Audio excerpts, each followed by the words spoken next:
আল্লাহ পাক দুনিয়ার ভিতরে আমাকে পাঠাইছেন, আপনাকেও পাঠাইছেন। কারণ দুনিয়ার ভিতরে এমন একটা সময় দিয়েছে রে ভাই, যে সময়ের মধ্যে আমিও ছিলাম না, আপনিও ছিলেন না। আল্লাহ বড় মায়া করে আমাকে আপনাকে দুনিয়ার ভিতরে পাঠাইছেন। আল্লাহ পাক রব্বুল আলামিন পবিত্র কোরআনুল কারীমের ভিতরে বলেন, হুয়াল্লাযী ইউসাবিরুকুম ফিল আরহামি কাইফা ইয়াশাউ লা ইলাহা ইল্লা হুয়াল আজিজুল হাকীম। আল্লাহ পাক বলেন, হুয়াল্লাযী ইউসাবিরুকুম ফিল আরহামি কাইফা ইয়াশাউ। আমি আল্লাহ সেই আল্লাহ যিনি তোমাদের আকৃতি গঠন করেছি তোমার মায়ের পেটের ভিতরে কাইফা ইয়াশাউ, যেমনটা আমি আল্লাহ চেয়েছি। অকুল্লপাড়া যুবক ভাইরা, আল্লাহ পাক রব্বুল আলামিন দুনিয়ার ভিতরে আমাকেও পাঠাইছেন, আপনাকেও পাঠাইছেন।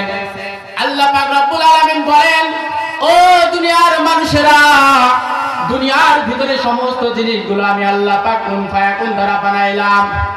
ও বান্দা, আসমানকে আমি আল্লাহ কুন ফায়াকুন দ্বারা বানাইলাম, জমিনকে কুন ফায়াকুন দ্বারা বানাইলাম। ওই যে দেখো আসমান, ওই আসমানকে আমি আল্লাহ কুন ফায়াকুন দ্বারা বানাইলাম। ওই যে বান্দা দেখছো নি, ওই যে চন্দ্র তোমাদের মাথার উপরে থাকে, ওই চন্দ্রকে আমি কুন ফায়াকুন দ্বারা বানাইলাম। ওই যে চাঁদ দেখো, ওই চাঁদকে আমি আল্লাহ কুন ফায়াকুন দ্বারা বানাইলাম। কিন্তু ও বান্দা, তোমাদেরকে আমি কুন ফায়াকুন দ্বারা বানাই নাই। ও বান্দা, আমি তোমাদেরকে কুন ফায়াকুনের মাধ্যমে বানাই নাই। আমি আল্লাহ তোমাদেরকে বানাইলাম আমার নিজের কুদরতি হাত দ্বারা। জোরে কান সুবহানাল্লাহ। ওয়া মা খালাকতুল জিন্না ওয়াল ইনসা ইল্লা লিয়াবুদুন। আল্লাহ সুবহানাহু ওয়া তাআলা তিনি বলেন, ও দুনিয়ার বান্দারা, আমি আল্লাহ তোমাদেরকে অনার্থক বানাই নাই, অযথা বানাই নাই, অকারণ বানাই নাই।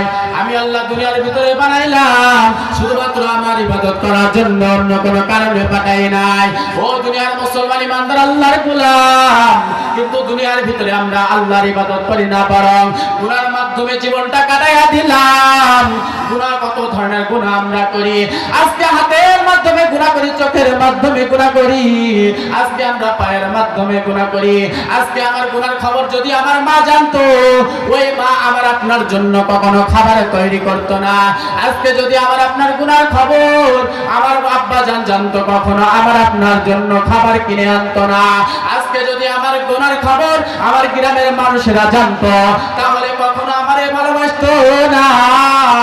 আজকে যদি আমার গুনার খবর জানতো, আমার ভাইজান কখনো আমার এই সম্মানে চেয়ারে বসাইতো না। কিন্তু আমার আপনার গুনার খবর কেউ না জানলেও আমার গুনার খবর জানে আমার আল্লাহ। আল্লাহ পাক ডাকতে বলো, বান্দা, দুনিয়ার ভিতরে গুনাহ করার কারণে, তোমার মা দুনিয়ার ভিতরে খারাপ কাজ করার কারণে, মায়ের কথা বাবার কথা না শোনার কারণে মা বাবা তোমার বাড়ি থেকে বের করে দেয়। আজকে যদি দুনিয়ার ভিতরে যদি গ্রামের মধ্যে একটা খারাপ কাজে লিপ্ত হও, গ্রামের মানুষগুলো তোমার দূর দূর করে তাড়াইয়া দেয়। আল্লাহ বলে, বান্দারে, আমি আল্লাহ তোমার দূর দূর করে তাড়াইয়া দেব না। তুমি চোখের মাধ্যমে গুনাহ করেছো, চোখের জ্যোতিকে নষ্ট করি নাই। ও বান্দা, তুমি হাতের মাধ্যমে গুনাহ করেছো, হাতকে আমি আল্লাহ নষ্ট করি নাই। কারণ জানছো নি রে বান্দা, আমি আল্লাহ আমার নিজের কুদরতি হাত দ্বারা তোমার বানাইলাম।